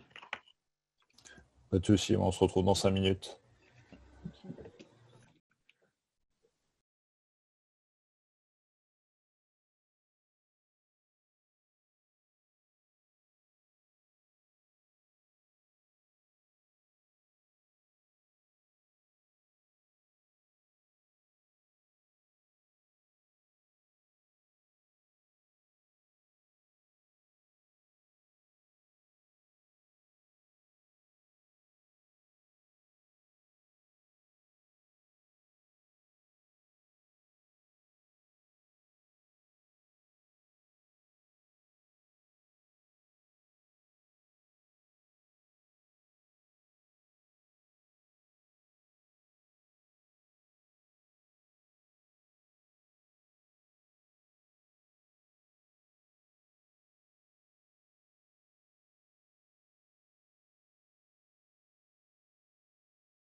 tout le monde, tous les collègues sont là. Donc je vous propose que nous commencions cette audition qui va être transmise sur le site internet de l'Assemblée nationale. Donc dans le cadre de la mission d'information commune sur la réglementation et l'impact des différents usages du cannabis et après plusieurs auditions, j'allais dire, de déconfinement du sujet depuis la semaine dernière, nous reprenons un peu le fil de la première thématique qui nous a occupé au démarrage de cette mission, qui est celle du cannabis thérapeutique et qui découle directement du suivi de la mise en application du 2 de l'article 43 de la loi de financement de la sécurité sociale pour 2020, dans laquelle nous avions prévu qu'un décret définirait les conditions de mise en œuvre de l'expérimentation du cannabis thérapeutique et préciserait notamment, je cite, les conditions de prise en charge, le nombre de patients concernés, les modalités d'importation, de production, d'approvisionnement, de prescription, de délivrance par les pharmacies hospitalières et d'officines, ainsi que les conditions d'information et de suivi des patients et de formation des professionnels de santé. Voilà, pour vous rappeler in extenso ce que disait cet article. Et après avoir auditionné à nouveau la NSM la semaine dernière, nous avons souhaité aujourd'hui entendre la Direction générale de la santé, et notamment Madame Monas, qui est sous-directrice de la politique des produits de santé et de la qualité des pratiques et des soins. Et il y a un micro ouvert quelque part. Merci de couper vos micros, s'il vous plaît, pendant qu'on mène l'audition. Bref, tout ça pour vous dire que nous sommes très heureux d'auditionner la Direction générale de la santé, puisque avec la NSM, la semaine dernière, vous aviez publié un communiqué sur la poursuite du processus de l'expérimentation, et évidemment la mission est très intéressée du maintien du calendrier, même si évidemment il subit quelques décalages du fait des événements que nous avons vécus ces 3 derniers mois. Nous avons compris, suite à l'audition de la NSM, que la publication du décret prévu par la loi de financement de la sécurité sociale conditionne le lancement officiel de cette expérimentation que nous appelons de nos voeux et qui avait été entourée d'une relative unanimité politique lors du vote de cet article de la loi de financement de la sécurité sociale. Le communiqué que je viens d'évoquer annonçait la publication de ce décret d'ici l'été et le report du lancement de l'expérimentation au plus tard à janvier 2021. Lorsque nous avions auditionné la NSM en début d'année, nous avions compris qu'il y avait déjà eu un léger retard de prix dans l'expérimentation qui aurait été décalé au mois de septembre si les événements s'étaient déroulés correctement.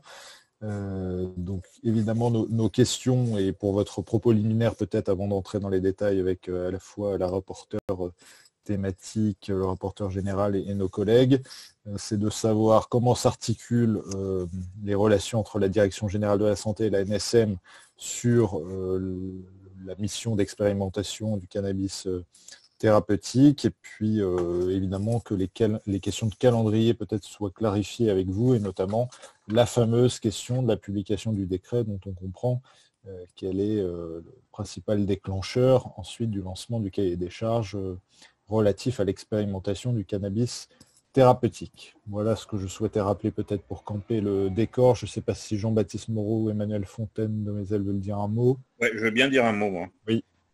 Bonjour à toutes et à tous. Moi, en complément de l'excellente présentation du président, j'aurais voulu élargir un peu le sujet sur, justement, par rapport à l'audition qu'on vient d'avoir avec le syndicat du chanvre, sur la possibilité aujourd'hui de faire évoluer la législation, principalement au niveau de la culture de la transformation, aux produits à base principalement de CBD avec des taux de THC inférieurs à 0,2, puisqu'on sait que c'est une législation européenne, qu'aujourd'hui au niveau européen, il y a de plus en plus de pays qui vont dans cette direction-là, et je voulais savoir quels étaient les freins au niveau santé publique à l'évolution aujourd'hui de cette législation et de l'usage des produits à base de CBD, au-delà de l'expérimentation purement thérapeutique, où on sait qu'il peut y avoir des produits avec des taux de CBD, des taux de THC, et surtout des taux de THC plus importants.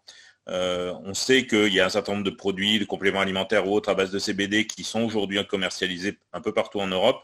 Et en France, voilà, on est vraiment là-dessus encore vraiment très, très répressif. Et j'aurais voulu savoir quelles étaient, au niveau de la santé publique, les raisons concrètes de la non-évolution sur cette législation des produits à base de CBD. Je vous remercie. On attaque fort. Emmanuel Fontaine-de-Mézel.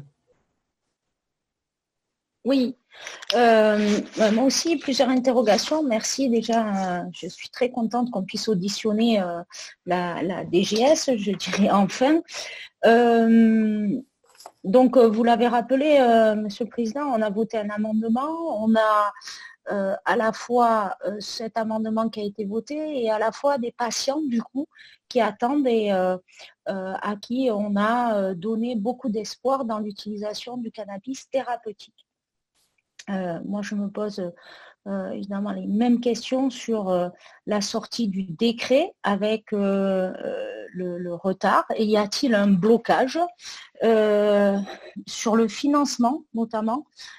Nous avons auditionné Nicolas Authier la semaine dernière et clairement, il a insisté sur le fait que sans financement, sans financement, il n'y aurait pas, et sans décret évidemment, il n'y aurait pas une expérimentation qui pourrait se mener jusqu'au bout. Donc je voulais savoir où ça en était de ce décret. Et puis plus largement, quand on fait une expérimentation, c'est qu'on pense aussi à l'avenir. Et j'aimerais savoir comment vous envisagez l'avenir du cannabis thérapeutique. Toute expérimentation, une ouverture derrière ou un blocage. Donc sur tous les aspects, comment élargir l'utilisation, le remboursement, et puis on vient de passer une crise sanitaire qui nous a énormément interrogé sur la souveraineté nationale de nos produits pharmaceutiques et je voudrais que vous nous donniez un petit peu des détails là-dessus. Merci. Merci pour ces compléments, Madame Monas. C'est vous qui prenez la parole. Bonjour, j'espère que tout le monde entend bien, parce que, excusez-nous, au départ, vous avez vu qu'on parlait un petit peu, en fait, on avait un petit problème de connexion qui faisait que tout le monde n'entendait pas totalement bien ce qu'il faisait, donc on se résumait ce qu'il faisait et on essayait en même temps de régler les difficultés informatiques qu'on pouvait rencontrer. Donc, comme je vous l'ai dit, on est 3 représentants de la Direction générale de la santé qui pourront être menés à nous exprimer voilà, de façon complémentaire. Donc, moi-même, mon adjoint, François Bruno, qui est ici présent également, ainsi que Frédéric Déteny, qui est l'adjoint au bureau du médicament dans la direction. Donc, c'est des sujets qui sont voilà, suivis conjointement. Donc, j'ai noté que vous aviez finalement trois éléments de questions sur ce sujet important. Attendez, excusez-moi, je ferme ma boîte mail, sinon je vais avoir des petits problèmes de capacité à me concentrer en même temps que je vous parle. Donc, vous aviez 3 éléments finalement de questions. De ce que je comprends, et j'essaierai d'articuler là-dessus la présentation liminaire en étant ouverte aux questions et en essayant d'être synthétique pour laisser le plus de temps possible aux questions. La première qui était sur finalement la façon dont sera engagée l'expérimentation, à la fois en termes de calendrier et d'articulation des travaux entre la DGS et la NSM, qui a été auditionnée, se faire de notre part en début de semaine ou la semaine dernière, je ne me rappelle plus. Donc ça, c'est la première chose. Donc on en a parlé avec eux. Donc on pourra essayer d'avoir une présentation qui soit complémentaire de ce qu'ils ont pu vous dire. La deuxième chose, c'est de répondre sur finalement les modalités de conduite de l'expérimentation et notamment son évaluation et puis les éléments afférents je dirais les éléments relatifs à la production sur le territoire français. Donc, à titre liminaire, l'expérimentation, sans vous refaire tout l'historique, a été engagée sur la base d'une saisine de la DGS auprès de l'agence de l'ANSM au mois de mai 2018 pour pouvoir avoir des éléments d'état des lieux sur les médicaments contenant des extraits de la plante de cannabis, les analogues de synthèse de cannabinoïdes, ainsi que voilà, un bilan des connaissances concernant les effets thérapeutiques et les risques liés à l'usage de cette plante. Sur cette base, l'agence avait mis en place un CSST, un comité scientifique spécialisé temporaire, qui s'appelait « Évaluation de la pertinence et de la faisabilité de la mise à disposition du cannabis thérapeutique en France », dont les travaux avaient duré pendant un an. Et sur la base de l'avis positif de ce comité d'experts, l'agence et le ministère de la Solidarité et de la Santé s'étaient engagés pour mener les travaux nécessaires à la mise en place d'une expérimentation sur l'usage du cannabis à visée médicale en France pour certaines indications ou situations cliniques. Et c'est à ce titre qu'avait été porté l'article 43 de la LFSS pour 2020, qui prévoit pour une durée de 2 ans la mise en place d'une expérimentation sur l'utilisation du cannabis à usage médical sous la forme de produits répondant aux standards pharmaceutiques. Donc, ces dispositions, la mise en place, le lancement de cette expérimentation pour une période de 2 ans est conditionnée à plusieurs choses. La première, à la publication d'un décret qui encadre les modalités de déploiement de l'expérimentation. Et puis la deuxième chose, c'est des décisions du directeur général de l'ANSM relatives sur l'ensemble des dimensions de l'expérimentation, c'est-à-dire premièrement l'organisation du circuit de prescription, de distribution et dispensation des médicaments. Deuxièmement, sur la formation, la mise en place de la formation des professionnels de santé. Et puis sur les modalités d'information et d'accompagnement des patients inclus dans l'expérimentation. Donc, un décret, dès la promulgation de la LFSS pour 2020, des travaux avaient été engagés avec la NSM pour articuler au mieux le contenu des cahiers des charges qui étaient à la main du directeur général de la NSM, et puis les dispositions, je dirais en miroir, prévues dans un décret qui a vocation à encadrer l'expérimentation. Ces travaux avaient été poursuivis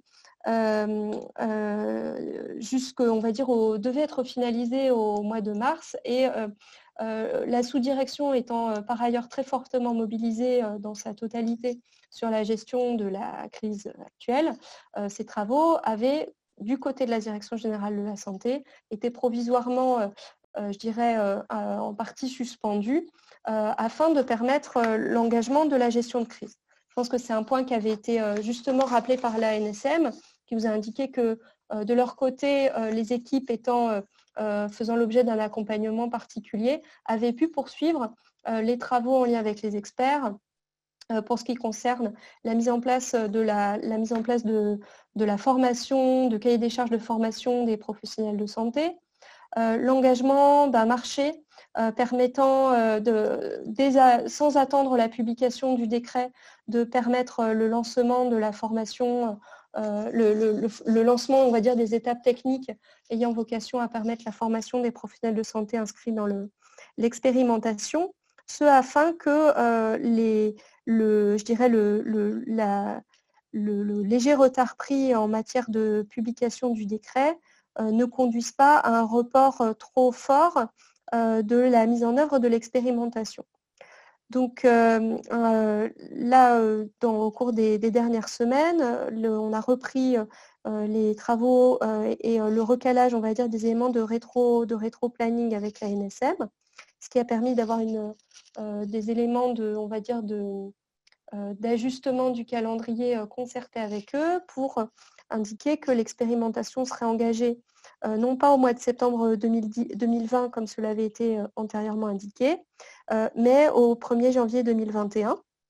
Et en rétro-planning, ce qui est prévu, c'est que le projet de décret, qui sera a priori un décret en Conseil d'État, sera, après avis de la CNIL, sera finalisé et transmis au Conseil d'État et à la CNIL pour avis dans les toutes prochaines semaines, afin de permettre le déploiement de l'expérimentation tel que dans les délais impartis. Donc ça, c'est le premier point. Le premier pan, je dirais, de la présentation. Deuxième élément, par rapport à effectivement une expérimentation à vocation à faire l'objet d'une évaluation en termes, je dirais, qui sera mise en œuvre à la fois en termes je dirais, de bénéfices-risques pour les patients et d'appropriation des modalités d'accompagnement des patients par les médecins, prescripteurs et par toute la chaîne logistique associée à la dispensation de ces produits. Donc, ces éléments d'évaluation sont également bien identifiés dans l'expérimentation. On a bien également conscience que sont associés et afférentes des éléments liés à la capacité d'avoir une production française afférente à ces produits. Ce qu'on peut d'ores et déjà indiquer, c'est qu'en l'état actuel de la réglementation, et on pourra revenir en détail sur le sujet si vous le souhaitez, des dérogations relatives aux recherches en lien avec le cannabis ne sont pas interdites. Il y a des possibilités de mise en place et d'autorisation à titre dérogatoire. En revanche, le sujet, si on s'engageait dans la mise en place d'une filière contrôlée de la production de cannabis à usage médical, le sujet est relatif à une éventuelle évolution de la réglementation qui soit engagée dans le respect des textes, des engagements internationaux de la France, notamment par rapport à la Convention des Nations Unies sur les stupéfiants de 1961.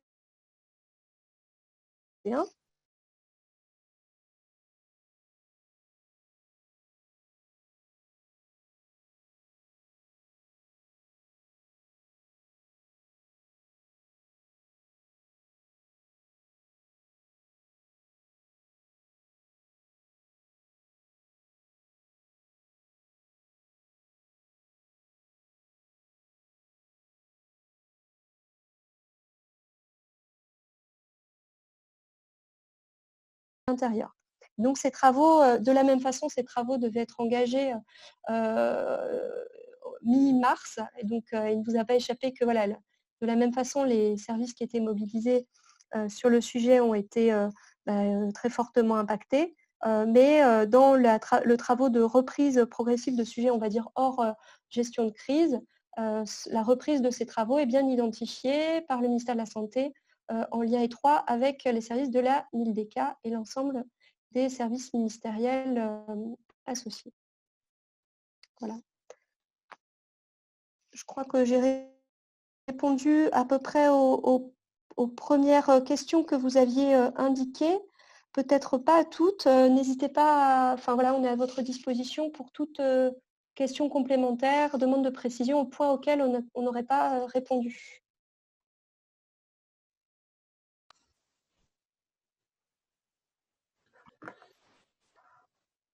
Oui, merci beaucoup. Est-ce qu'il y a des demandes de prise de parole à ce stade? Oui, Jean-Baptiste. Oui, il me semble aussi que dans la loi et l'amendement tel qu'il était porté, on n'avait pas prévu forcément un décret, mais c'est plutôt une décision du gouvernement qui devait acter ce décret. Et voilà. Et n'y a-t-il vraiment aucune possibilité de démarrer avant le 1er janvier 2021, parce que c'est vrai que on comprend tout à fait les enjeux et le retard qui a été pris. Mais voilà, je pense que si tout était prêt pour le mois de septembre, enfin avant la crise, je ne vois pas pourquoi on ne peut pas avancer concrètement, quand bien même le décret serait pris avant l'été, c'est le démarrage de l'expérimentation, parce que je veux dire, ça fait longtemps que certains malades attendent, et donc je pense que voilà, le plus vite on démarrera, le mieux ce sera. Et par rapport à ce que je vous ai demandé, par rapport à les soucis de santé publique vis-à-vis de l'autorisation du CBD, je n'ai pas eu l'impression d'avoir réellement la réponse à ma question. Oui, Emmanuel.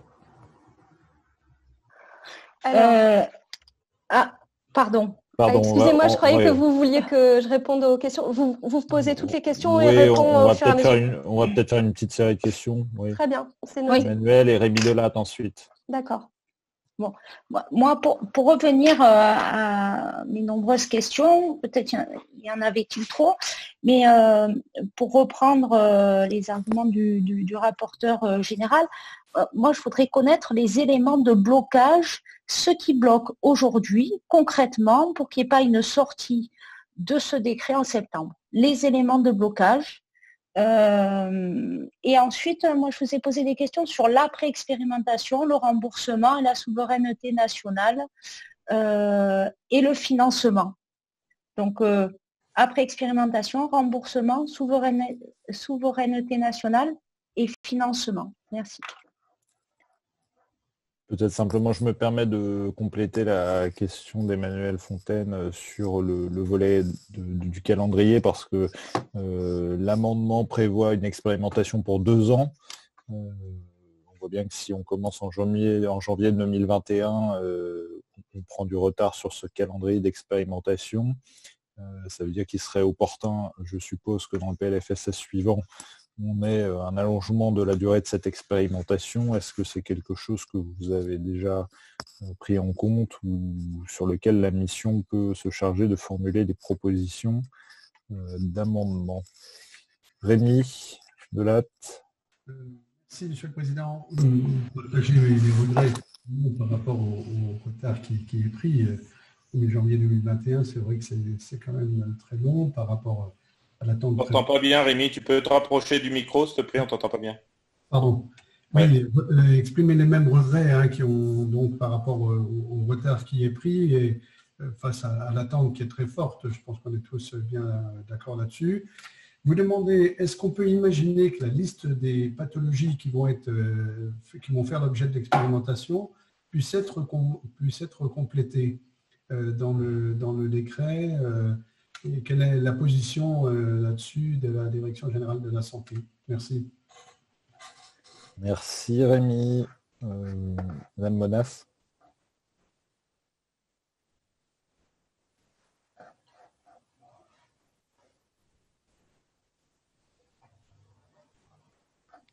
Excusez-moi. Effectivement, donc merci pour vos questions complémentaires. Effectivement, c'était une présentation liminaire et je comprends des questions que certains points n'étaient pas assez explicites. Je commencerai par le premier point qui est le point de calendrier.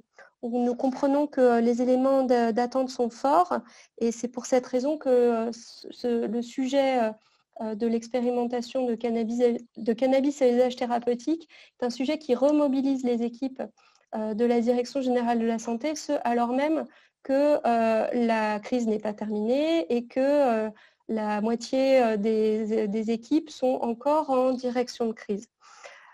Pour expliciter les éléments associés à la mise en place de l'expérimentation. Donc, premièrement, dans l'article 43 de la loi de financement de la sécurité sociale, il est indiqué que les conditions de mise en œuvre de l'expérimentation sont définies par voie réglementaire. Une analyse juridique précise sur ce sujet, conjointe avec l'ANSM, a conduit à privilégier, dans un objectif de sécurité, de sécurisation juridique sur ce dossier afin d'éviter tout risque contentieux, d'avoir 2 textes en miroir, un texte qui concerne un décret en Conseil d'État après avis de la CNIL, ainsi que des décisions du directeur général de l'ANSM relatifs aux diverses dimensions d'engagement de l'expérimentation.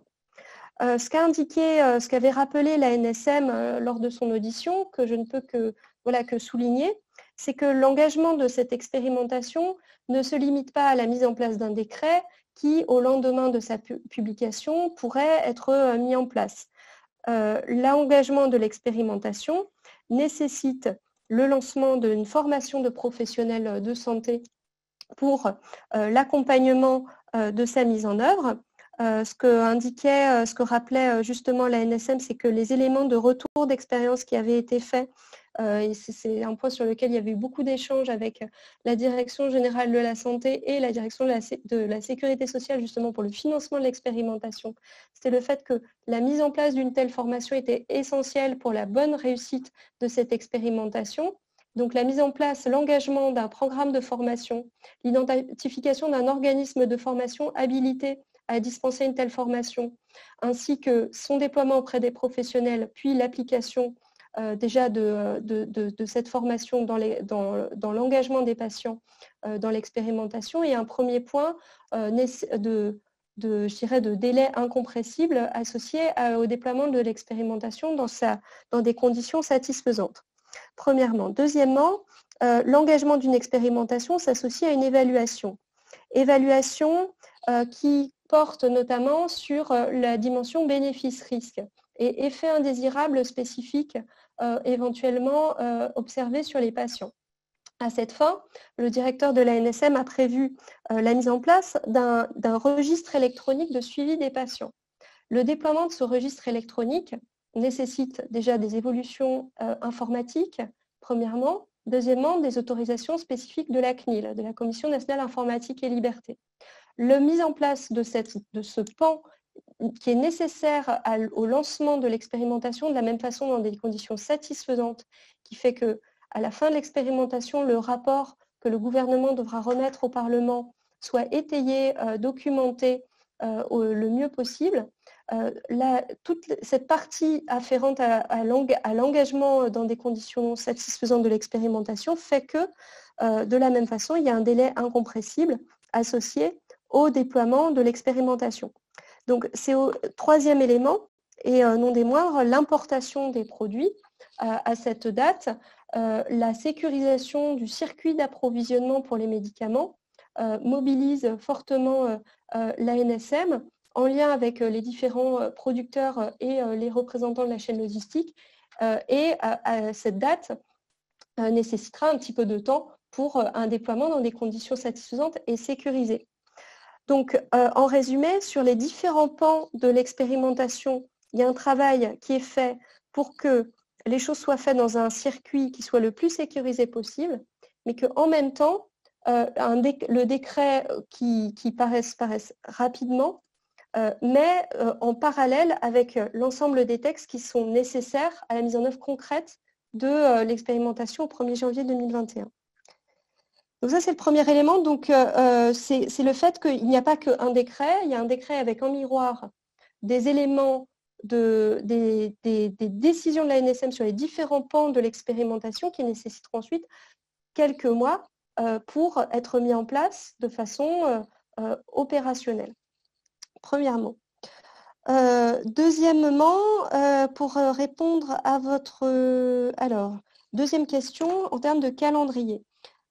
Notre lecture du texte de l'article 43 de la LFSS 2020, c'est que l'expérimentation vaut pour une durée de 2 ans, pas nécessairement à compter de la promulgation de la loi, mais à compter de la publication et de l'entrée en vigueur du décret lançant opérationnellement la durée expérimentale.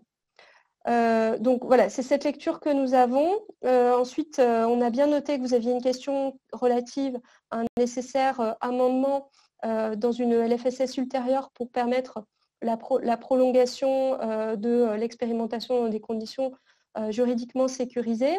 On prend note de votre remarque et voilà, on revérifiera bien évidemment qu'il n'y a pas le moindre doute sur ce sujet.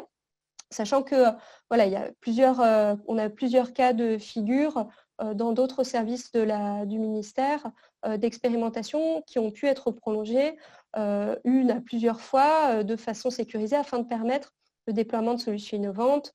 On peut penser aux maisons de santé pluriprofessionnelles, on peut penser aux expérimentations de télémédecine où de telles prolongations avaient pu être prévues.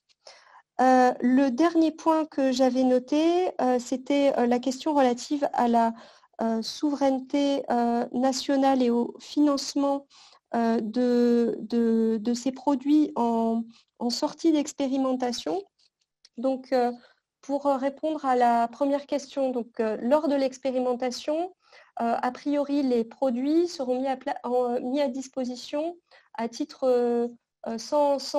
gratuit, sans valorisation spécifique par les industriels.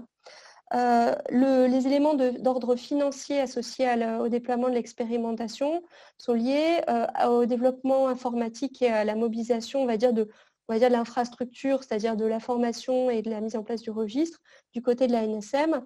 Et ces éléments, ces investissements nécessaires ont été portés par la Direction générale de la NSM et ils sont soutenus par le ministère.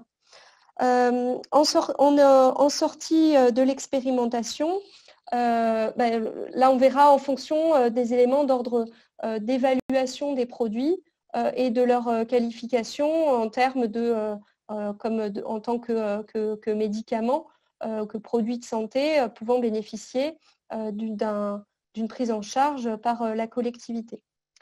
Pour ce qui concerne les éléments relatifs à la souveraineté nationale, si je comprends bien, votre question est afférente aux éléments relatifs à la capacité de produire du cannabis à usage médical en France. Pour répondre à cette question, je ne peux que rappeler que le cadre réglementaire actuel peut permettre des dérogations ad hoc pour la réalisation de recherches en lien avec le cannabis, et donc des dérogations sur des éléments d'ordre vraiment de recherche et non de structuration d'une filière en tant que telle. Donc ça, c'est la première chose. Et la deuxième chose qui est que le ministère a été à mandat pour engager des travaux afin de sécuriser le cadre s'appliquant pour permettre la culture des produits issus de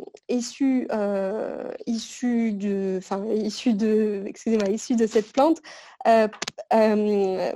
donc pour permettre cette production en France, mais que ce travail nécessite un dialogue interministériel fort et des évolutions qui ne relèvent pas toutes du périmètre du ministère des Solidarités et de la Santé. Je laisserai peut-être M. Disseny compléter un point. Je me permets de rajouter que c'est dans ce cadre que pourront être discutés le cas des produits contenant moins de 0,2% de THC. Et donc, François Bruno rappelait qu'il y avait un point sur lequel on n'avait pas répondu à votre question, qui portait sur l'évolution éventuelle des indications envisagées dans le cadre de l'expérimentation. Ce point relève de la compétence de la décision du directeur général de l'ANSM et fait l'objet et du CSST, donc du comité scientifique spécialisé temporaire sur lequel des experts sont mobilisés. Tout à fait.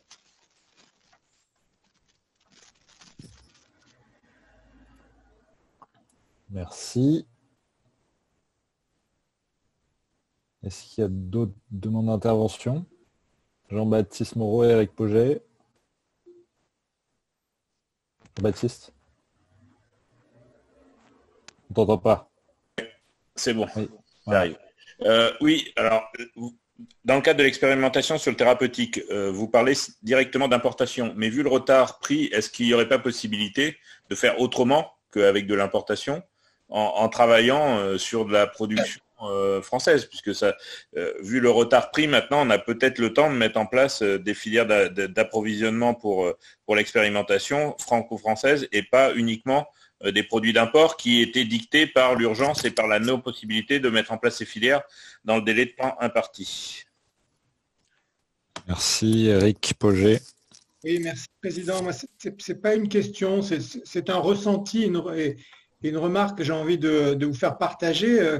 Quand j'entends toutes les explications que vous nous donnez, je reviens sur l'expérimentation qui a suscité beaucoup d'espoir et qui a été portée par, ça a été très consensuel. Et quand j'entends la liste des explications que vous nous donnez, bon, c'est vrai, il y a la crise, les problèmes informatiques, problèmes numériques, les problèmes d'approvisionnement, les problèmes de différentes lectures juridiques, j'ai l'impression qu'on est noyé dans la vision bureaucratique et administrative, malheureusement, de notre pays, et que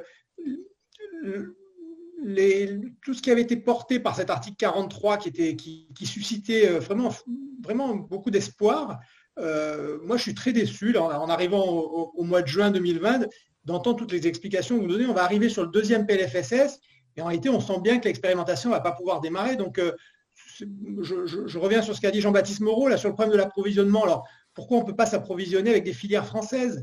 Est-ce qu'on ne pourrait pas se mettre en mode un petit peu opérationnel et sortir de toutes ces contingences technico-administratives qui suscitent franchement une frustration? Moi, je vous le dis comme je le ressens là quand j'entends tout ce que vous avez expliqué. Voilà, c'était juste un ressenti.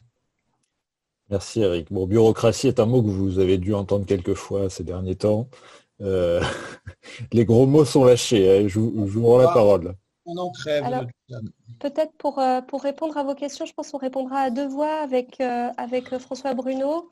On a conscience, à titre liminaire, hein, on a conscience qu'un report de 6 mois de l'expérimentation, de 3 mois de l'expérimentation par rapport à l'échéance initialement annoncée, donc 3 mois, c'est que ça peut, par rapport effectivement à des travaux qui sont engagés depuis un certain temps par le ministère, ça peut être quelque chose qui est vécu comme un retard lié à de la bureaucratie. Je pense que ce qui est important pour le ministère et pour la NSM, c'est que les travaux, que l'expérimentation soit un sujet qui est très attendu au niveau des patients et d'un certain nombre de prescripteurs, mais sur lequel on a vraiment un engagement à avoir une expérimentation réussie et probante, notamment en matière de pharmacovigilance, mais je laisserai François compléter. Je pense qu'on a vraiment un intérêt à ce que cette durée soit mise à bon profit pour que les choses soient mises en place de façon les plus structurées possible. Je laisserai peut-être François Bruno compléter sur la dimension pharmacovigilance notamment, et importation aussi. Oui, bonjour. Sur le sujet, effectivement, des produits qui vont être importés pour l'expérimentation. En parallèle, comme l'a rappelé les menaces, on engage des travaux en interministériel pour qu'il y ait une production sur le territoire national. Et on est déjà en contact avec des producteurs au niveau du ministère de la Santé de façon assez régulière, comme la NSM d'ailleurs l'est. Et pas plus tard que la semaine dernière, en fin de semaine dernière, j'étais en contact avec un producteur qui suit le dossier de façon très précise. On les entoure de conseils et d'éléments pour qu'ils puissent produire sur le territoire français, sachant qu'on est pleinement mobilisé sur la feuille de route pénurie des médicaments et que notre souhait est d'avoir à proximité des producteurs pour les médicaments. Donc ça, c'est quand même un rationnel de base, et même, je veux dire, un gène du ministère de la Santé qui est très fort. Ce qui se passe dans cette expérimentation, vous avez bien vu que même si ce n'est pas un essai clinique, elle a été construite autour d'une colonne vertébrale scientifique et médicale, ce qui veut dire qu'on est obligé d'avoir des substances qui sont déjà connues et le fait il y a déjà des personnes qui sont prêtes et qui sont rapprochées de laboratoires français pour développer le médicament. Et, enfin, c'est un médicament, c'est pas une spécialité pharmaceutique, mais ça reste un médicament qui nécessite un temps de développement qui peut être déjà engagé d'ailleurs par certains acteurs. Donc là, on est obligé de partir au plus vite, justement pour pas retarder l'expérimentation. Et je comprends votre propos, et de dire on a retardé 3 mois. Est-ce que ça suffirait en gros pour pouvoir engager des produits français Bien malheureusement, non, et vraiment non, pas au niveau scientifique et au niveau des procédures de galénique, de développement d'un médicament, au risque de sécuriser au mieux justement le résultat. Le souhait de cette expérimentation, c'est d'avoir un bon résultat et de pouvoir développer donc cette thérapeutique le plus rapidement possible en France à l'issue de cette expérimentation. C'est déjà, en fait, il faut comprendre, cette expérimentation, ce n'est pas un essai clinique. On n'attend pas le résultat clinique de l'expertise. On va vérifier bien sûr s'il y a des éléments de sécurité, hein, puisque c'est important pour les patients, mais surtout, on rôde le circuit, la mise en œuvre des indications qui sont définies par le CSST, et on sécurise l'ensemble pour pouvoir aller assez vite ensuite sur la mise en œuvre de cette thérapeutique et de l'accès pour les patients, hein, qui lead en fait le dossier depuis le début, que ce soit au ministère de la Santé ou à l'ANSM ou les acteurs qui travaillent auprès du CSST avec la NSM.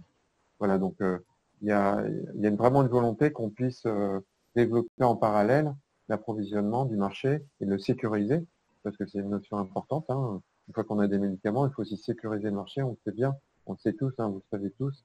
On l'a vécu là même récemment avec la crise du Covid, où il a fallu sécuriser certains approvisionnements. On a eu quelques difficultés, mais on a travaillé intensivement pour pouvoir alimenter les patients, enfin, et les prescripteurs, leur donner les outils nécessaires pour soigner les patients. Voilà. Donc sur le cannabis thérapeutique, c'est exactement l'usage médical, c'est exactement la même chose. On a des présentations qui sont déjà éprouvées. Pour démarrer plus vite, on démarre avec ça, et ensuite on généralisera avec des développements nationaux. Merci. On a le temps encore pour une dernière question. Emmanuel, tu voulais reprendre la parole? Et si je peux l'avoir après, Robin, ça serait sympa. Ok, Emmanuel et Ludovic alors. Merci, je vais essayer d'être rapide. Donc, une question que je vous ai posée, mais vraiment, vous m'avez répondu sur le financement, mais de l'après. Moi, je voudrais avoir des informations sur le financement de l'expérimentation en elle-même. La hauteur, comment vous envisagez ce financement. Ensuite, vous avez repris tous les éléments qui pourraient être bloquants pour... en tout cas, vous avez parlé d'engagement de la mission qui va au-delà du décret. Donc, on a vu le lancement la formation des professionnels de santé. Vous nous avez parlé de l'évaluation et de l'importation des produits. Je reprends très rapidement. Juste, l'ANSM nous a quand même dit que ça ne les avait pas ralentis dans l'expérimentation le Covid, que la formation des professionnels de santé était très rapide et qu'ils allaient former uniquement les médecins et les pharmaciens, que c'était assez rapide. Pour l'évaluation, vous l'avez bien dit, vous avez parlé, ce ne sont pas des essais cliniques. Je reprends mon cours, hein. Excusez-moi. Donc, ce ne sont pas des essais cliniques. Et Nicolas Authier nous a dit la semaine dernière qu'on savait déjà, on avait déjà l'évaluation des effets du cannabis thérapeutique. Et finalement, c'était juste la distribution et que tout le monde était prêt. Donc, je ne le vois pas comme élément bloquant de l'expérimentation.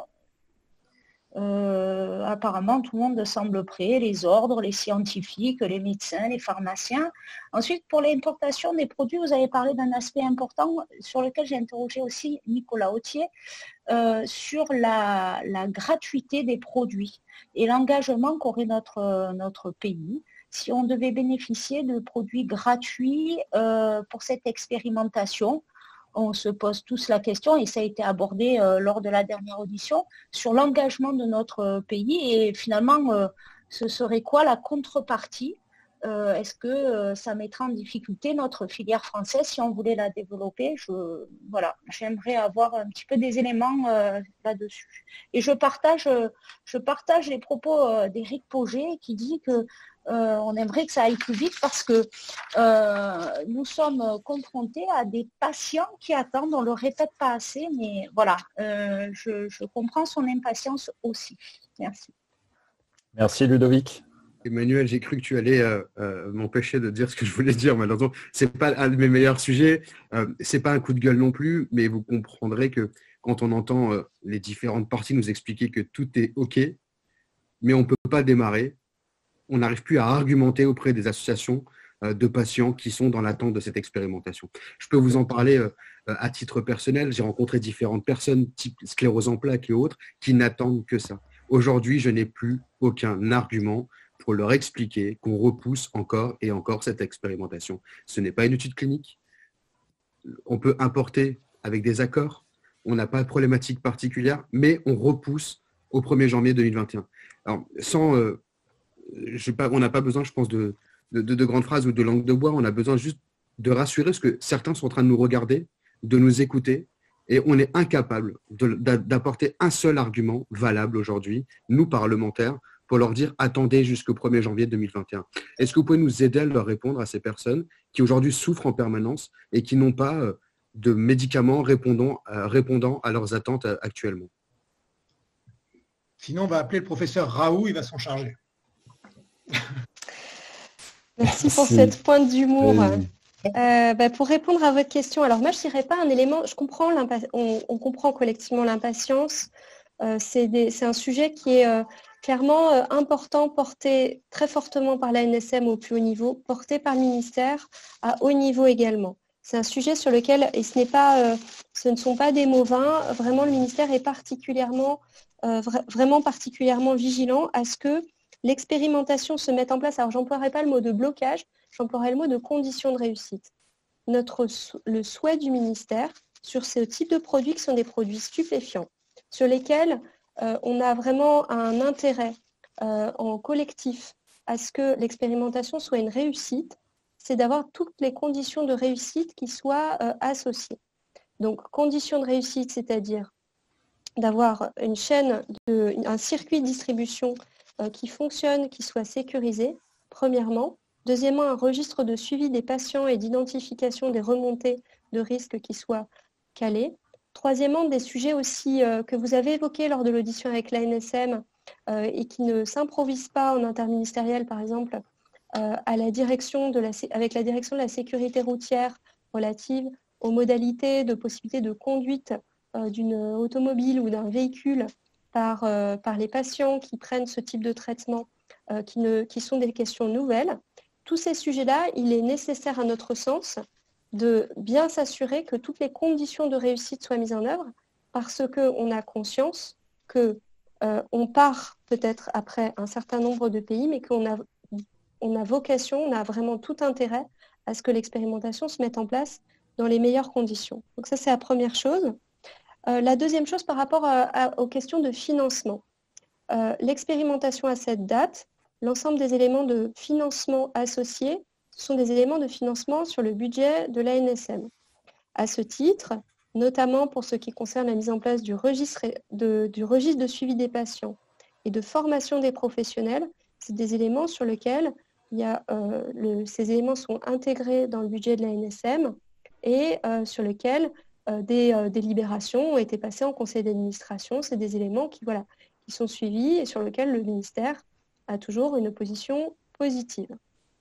Troisièmement, par rapport à votre question sur les contreparties associées à la mise à disposition de produits à titre gratuit sur le marché français.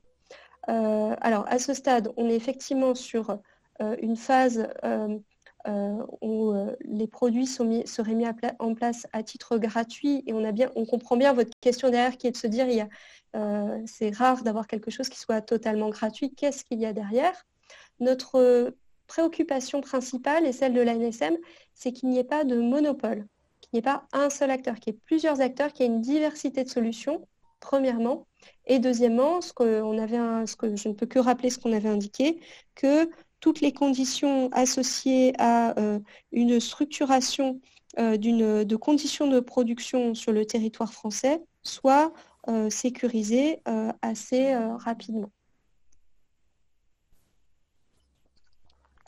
Bon, au vu de vos expressions, je ne sais pas si, voilà, si nous avons pu vous convaincre, mais en tout cas, voilà, soyez, je ne sais pas si c'est la dernière question, mais en titre de conclusion, réellement, c'est un sujet sur lequel je pense que ce qu'il faut retenir, c'est que l'objectif, c'est pas être dans des notions de blocage, mais sur ce type de sujet, l'objectif, c'est vraiment que les conditions de réussite soient réunies et que l'expérimentation, effectivement, soit une expérimentation où on pourra vous dire dans 2 ans, quand on présente le rapport qui est imparti dans un délai de 6 mois avant le terme de l'expérimentation, que le rapport qu'on vous adressera, que le gouvernement adressera au Parlement pour l'usage médical pour les malades, leur suivi, l'organisation du suivi de prescription et de dispensation, ainsi que les dépenses engagées, et qui aura vocation à étudier la pertinence d'un élargissement du recours à l'usage médical du cannabis et les modalités de prise en charge par l'assurance maladie. Donc, tous ces éléments-là, que le rapport soit complètement conclusif et totalement positif. Nous, c'est vraiment la préoccupation principale qui nous anime. Merci beaucoup, Madame Monas. Effectivement, nous arrivons au terme de cette audition. Je pense que vous avez compris, Madame et Messieurs, l'impatience qui est la nôtre et l'impatience qui a été relayée par nos collègues. Et on comprend, je pense, parfaitement la solidité de votre raisonnement qui est arrimé totalement au processus que vous avez parfaitement redéfini et que nous avons bien en tête. Cette impatience, elle est liée au fait que les parlementaires adorent voter les lois, mais ils aiment encore plus quand elles sont mises en œuvre et quand ils peuvent les contrôler. Et que vous imaginez bien que la question du délai de 2 ans n'est pas tout à fait anodine avec notre propre durée de vie qui n'est pas celle de l'administration par définition. Et donc, forcément, ça explique un peu à la fois notre volonté d'être véloce sur le sujet, mais effectivement de répondre aussi à la fois une vraie question de société et une question, Ludovic Mendes l'évoquait, qui nous est régulièrement remontée par le biais de sollicitations à la fois médicales et évidemment de la part des patients. Et c'est vrai qu'on a mis beaucoup d'espoir dans le démarrage de cette expérimentation, y compris parce que le cahier des charges nécessaire à l'appel d'offres était quasiment validé par les membres du comité scientifique de l'ANSM dès le début d'année et qu'on en est aujourd'hui quasiment uniquement aux considérations administratives. Donc merci de nous avoir entendus, merci d'avoir tenté de nous rassurer et vous le savez, la mission qui axe ses travaux et principalement les premières étapes de son rapport sur la question du thérapeutique sera très attentive à cette mise en œuvre aux côtés du ministère de la Santé et des différents acteurs mobilisés. Merci infiniment de votre disponibilité. Bon après-midi à tous les collègues et puis à la semaine prochaine pour la suite des auditions. Merci à vous. Merci. Merci.